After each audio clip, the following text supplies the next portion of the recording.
Let's take a look at this swimming pool cleaning pole from Eazer. It comes packed in a small box in small pieces. Included in the box are 6 extending pieces, 1 handle piece which has a blue color grip, and 1 end piece with a standard size tip for attachments. All the pieces snap together firmly using metal dimples. You can make it as long as you like, up to a maximum of 10.5 feet. Here is the pole fully extended and ready. I've got a pretty large pole and I'll need the full length to reach the center during cleaning. All of my existing attachments fit perfectly onto the end of this pole. Both my brushes and my leaf collection net all work perfectly. The pole feels nice and lightweight.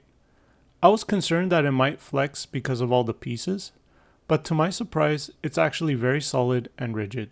Even when pressing against it pretty hard while scrubbing the edges of my pole, it stands up to the tension really well.